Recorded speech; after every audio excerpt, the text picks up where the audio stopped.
नमस्कार दोस्तों, आपका अपने आपके इस YouTube चैनल पर स्वागत है। हम आज से आप लोग को 2024 कक्षा 10 और कक्षा 12 की तैयारी के लिए चीज़ें पढ़ाऊँगा और इम्पोर्टेंट क्वेश्चन भी बताऊँगा। तो सबसे पहले आज हम स्टार्टिंग करते हैं class 10th science physics part से। तो देखिए क्लास 10 जो सब्जेक्ट साइंस है, फिजिक्स का पहला अध्याय स्टार्ट करेंगे। तो सर्वप्रथम आपको अगर पहले पार्ट के बारे में बताना चाहें तो पहला पार्ट जो है वो कौन सा? प्रकाश का परावर्तन एवं अपवर्तन। प्रकाश का परावर्तन एवं अपवर्तन। तो इसको अगर इंग्लिश में बोलते हैं तो रिफ्लेक्शन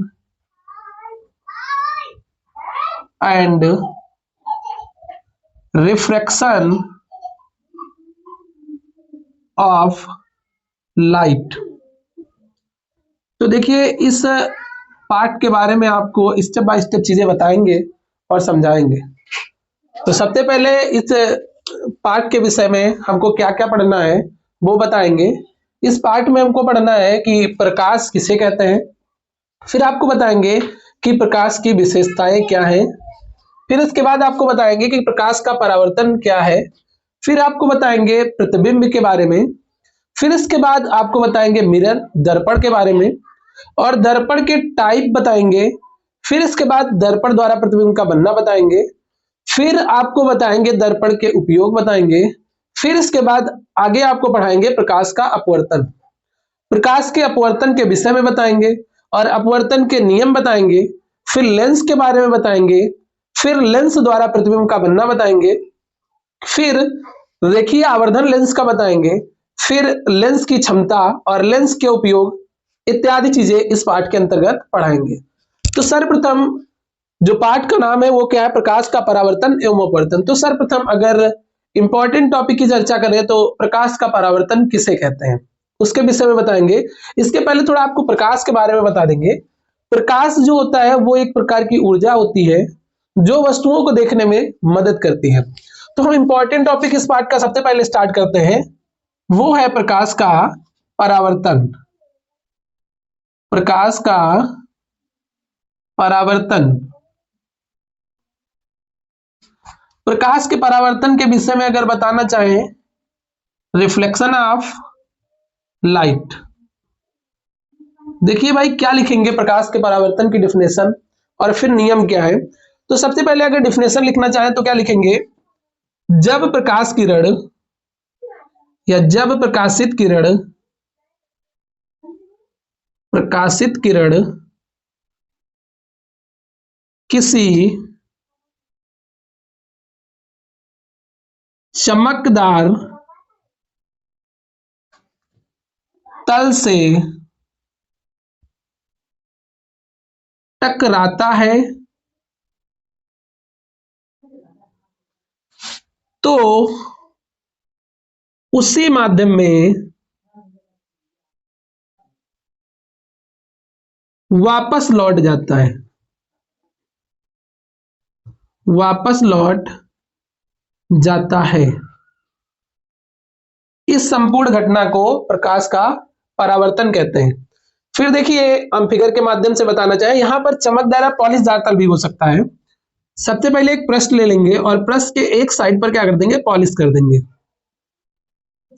ये एक समतल पृष्ठ है जिसके एक साइड में पॉलिश कर दिए।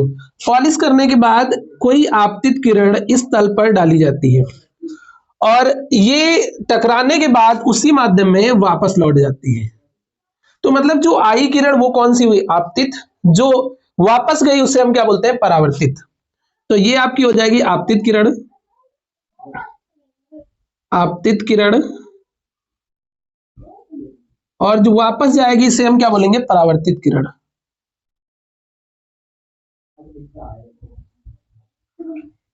अब देखिए एक आपतित किरण मतलब आने वाली, परावर्तित मतलब जो रिटर्न जा रही है। तो यही मैंने बताया, जब कोई प्रकाशित किरण, जब प्रकाशित किरण या प्रकाशित किरण आई और इस तल से टकराई और उसी माध्यम में वापस लौट गई, तो यह संपूर्ण घटना प्रकाश का परावर्तन कहलाती है। फिर इसके बाद नियम होते हैं इसके। नियम जिसे हम रूल बोलते हैं, नियम कौन कौन है? इसके दो नियम है। आपतित किरण, परावर्तित किरण, ये एक बिंदु है जिसे हम आपतन बिंदु बोलते हैं, आपतन बिंदु। तो आपतित किरण, परावर्तित किरण तथा आपतन बिंदु पर खींचा गया अभिलंब, ये है क्या? अभिलंब। तीनों एक ही तल पर होते हैं। तो नियम नंबर फर्स्ट, आपतित किरण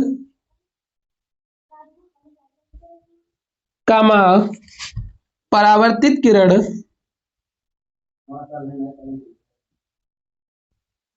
तथा आपतन बिंदु, आपतन बिंदु पर खींचा गया अभिलंब, खींचा गया अभिलंब तीनों एक ही तल पर होते हैं, एक ही तल पर होते हैं। फिर देखिए इसके बाद नियम नंबर 2 बताएंगे। नियम नंबर 2 क्या है? आपतित किरण और अभिलंब के बीच बनता है एंगल आई, जिसे आपतन कोण बोलते हैं। जो अभिलंब और परावर्तित किरण के बीच बनता है एंगल आर। तो इन दोनों का मान बराबर होता है। आपतन कोण एंगल आई, परावर्तन कोण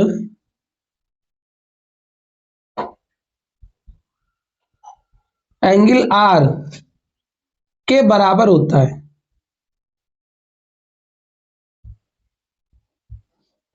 इसे हम ये भी लिख सकते हैं एंगल आई बराबर एंगल आई बराबर एंगल आर।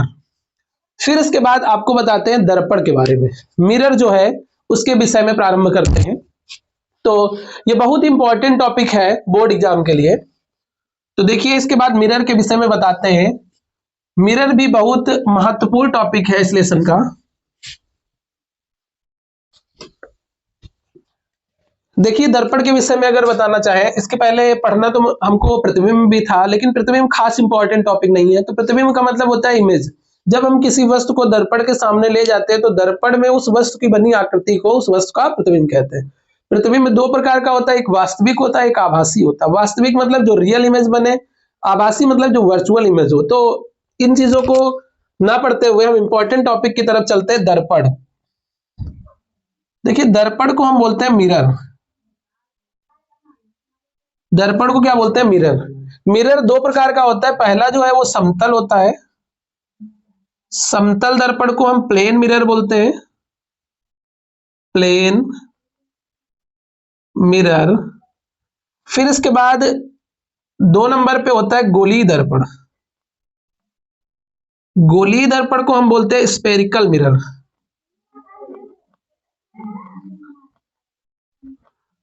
फिर देखिए इन दोनों दर्पण के विषय में पढ़ेंगे कि समतल दर्पण मतलब जिसका पृष्ठ कैसा हो? समतल हो और एक पृष्ठ पर पॉलिश कर दी जाए।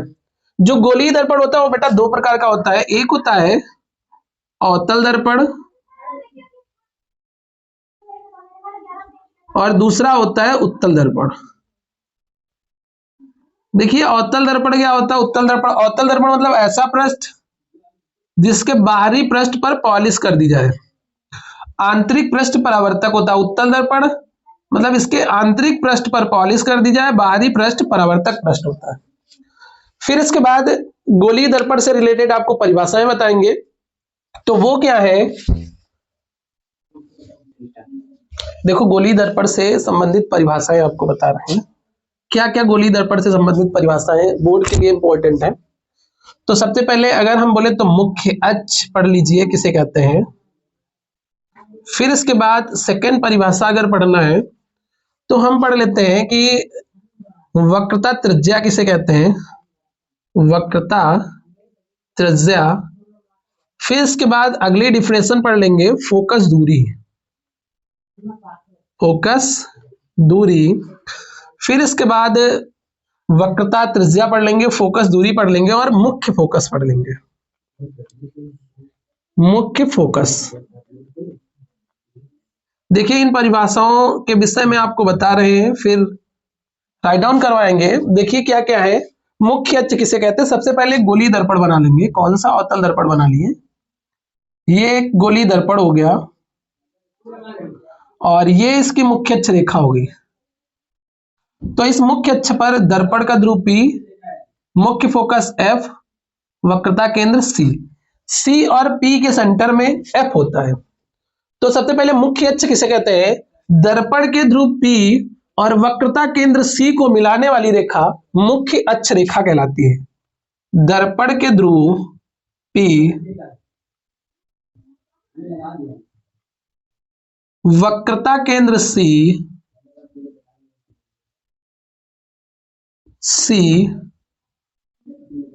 को मिलाने वाली रेखा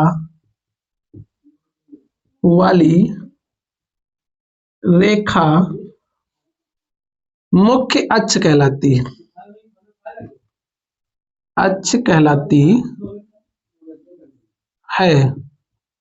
फिर इसके बाद वक्रता त्रिज्या क्या होती है? दर्पण के ध्रुव P और वक्रता केंद्र C के बीच की दूरी को हम क्या कहते हैं? वक्रता त्रिज्या। तो लिखेंगे दर्पण के ध्रुव P के ध्रुव P, वक्रता केंद्र C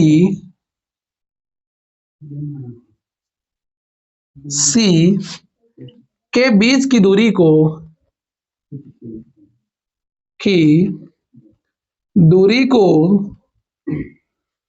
वक्रता त्रिज्या कहते हैं। वक्रता त्रिज्या कहते हैं।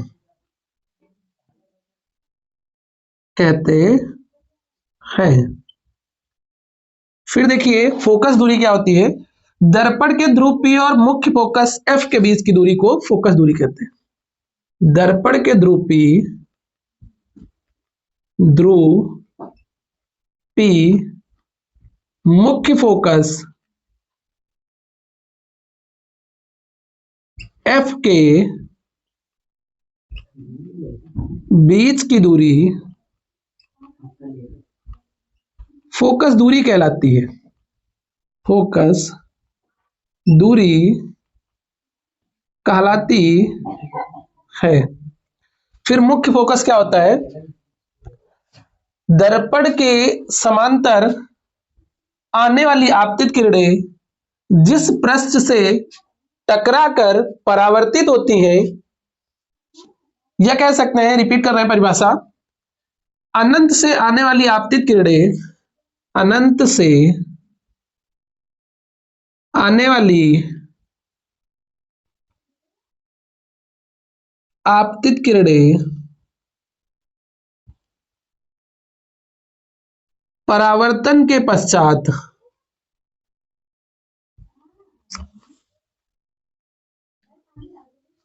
जिस बिंदु से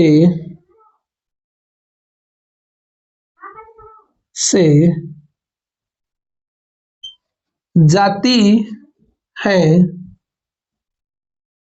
अर्थात प्रतीत होती हैं,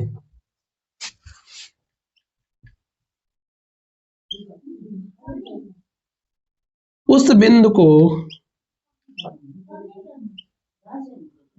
मुख्य फोकस कहते हैं।